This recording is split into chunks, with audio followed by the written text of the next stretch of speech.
Regardez quel revirement inattendu s'est produit en Formule 1.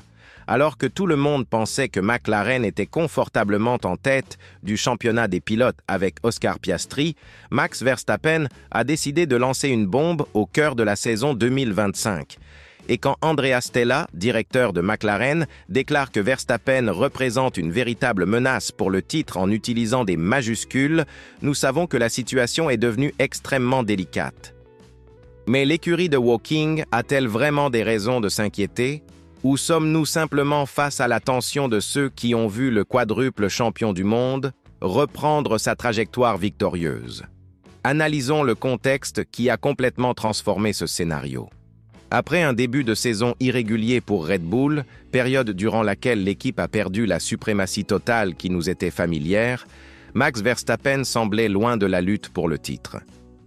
McLaren a su profiter de cette opportunité et a réussi à placer Oscar Piastri en tête du championnat, une situation qui semblait inimaginable il y a quelques mois. Lando Norris était également très compétitif et le duo McLaren avait trouvé le rythme idéal pour disputer le championnat. Les supporters britanniques rêvaient déjà du premier titre mondial des constructeurs depuis 2008, tandis que Piastri s'imposait comme la grande sensation de la saison. Mais le Grand Prix d'Azerbaïdjan est venu rappeler à tous une réalité élémentaire: ne jamais sous-estimer Max Verstappen. C'est précisément en Azerbaïdjan que tout a commencé à s'effondrer pour McLaren. Lors de la séance de qualification, Piastri et Norris ont tous deux percuté les barrières lors de la troisième phase des essais. Imaginez la déception de l'équipe en voyant ses deux pilotes principaux échouer alors qu'ils devaient être en tête de la grille de départ. Avec Verstappen assurant la pole position, McLaren comprenait déjà qu'elle aurait une double tâche à accomplir dimanche. Norris partirait de la 7e position, Piastri de la 9e. Des places qui, pour une équipe en lice pour le titre de champion, étaient absolument inacceptables. L'ambiance dans le paddock de McLaren était déjà tendue, et les mécaniciens ont travaillé toute la nuit pour tenter de réduire les dommages subis par les voitures. Cependant, le drame n'était pas encore terminé. Pendant la course, le cauchemar de McLaren s'est transformé en un scénario de terreur totale.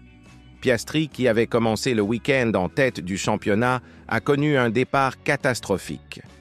Après un faux départ, le système anti-calage s'est activé et il a chuté aux dernières places du classement.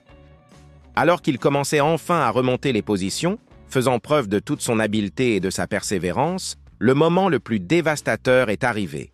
Dans le 5e virage, Piastri a pris un virage à une vitesse excessive, a perdu le contrôle et a violemment percuté le mur. 0 point pour le leader du championnat. Dans le même temps, Lando Norris a réussi à terminer la course, mais seulement à la 7e place, exactement là où il était parti. 6 maigres points pour McLaren lors d'un week-end où il fallait marquer des points importants face à la pression croissante de Red Bull. À l'autre bout de la grille, Max Verstappen a fait ce qu'il maîtrise à la perfection: dominer lorsqu'il dispose d'une voiture compétitive. Non seulement il a remporté le Grand Prix d'Azerbaïdjan, mais il l'a fait de manière catégorique, en gérant la course du début à la fin et en montrant que Red Bull avait retrouvé le chemin du succès. Grâce à cette victoire, Verstappen a réduit son retard sur Piastri à 69 points. Cela peut sembler significatif, mais lorsqu'il s'agit du quadruple champion du monde, nous comprenons que cette différence peut rapidement disparaître, d'autant plus qu'il reste encore plusieurs courses au calendrier. Andrea Stella n'a pas cherché à masquer son inquiétude après la course.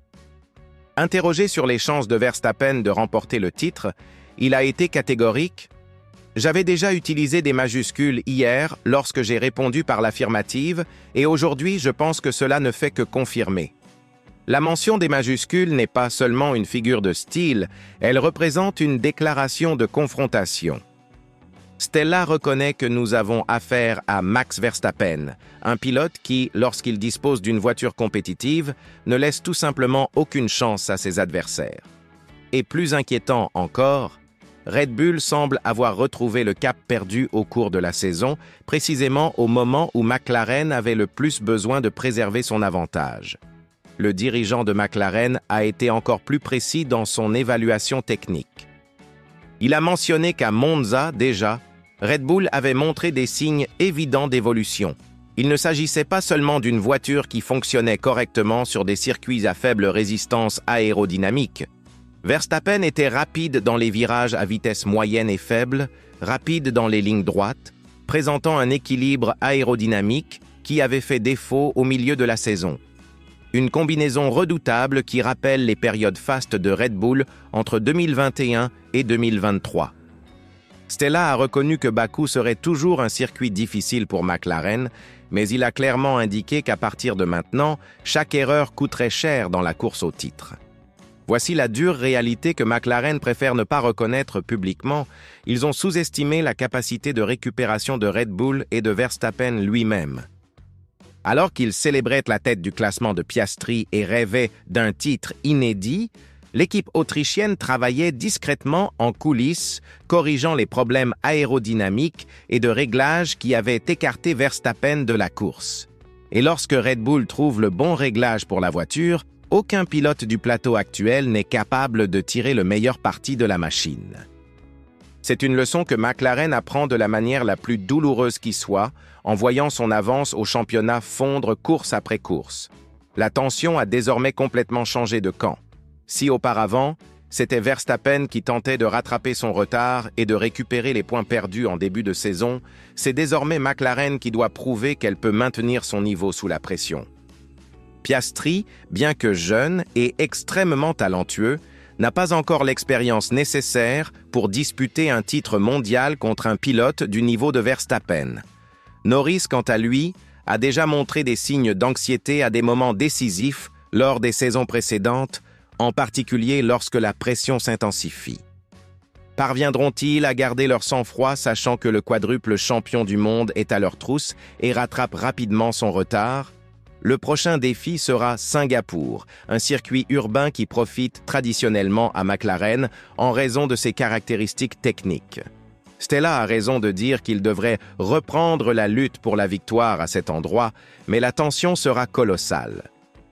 Et s'ils n'y parviennent pas, et si Verstappen poursuit sa série de victoires précisément sur un circuit où McLaren devrait dominer? Nous aurons alors la confirmation définitive que Red Bull n'est pas seulement de retour, mais qu'il est plus puissant et plus déterminé que jamais. La saison 2025 s'annonçait différente. Elle promettait d'être l'année où nous verrions une nouvelle génération prendre les commandes de la Formule 1, avec de jeunes talents comme Piastri brisant enfin l'hégémonie de Verstappen. Mais nous avons peut-être sous-estimé la force d'un quadruple champion qui refuse tout simplement de céder facilement. McLaren est désormais confrontée à son plus grand défi. Prouver qu'elle peut rivaliser directement avec le meilleur pilote actuel lorsqu'il dispose des outils adéquats. Et vous, qu'en pensez-vous? McLaren parviendra-t-elle à résister à la pression ou assisterons-nous une fois de plus à Max Verstappen en train d'écrire l'histoire de la Formule 1? Partagez votre point de vue dans les commentaires et n'oubliez pas de vous abonner à la chaîne pour suivre toutes les analyses en coulisses de la catégorie la plus passionnante du sport automobile mondial.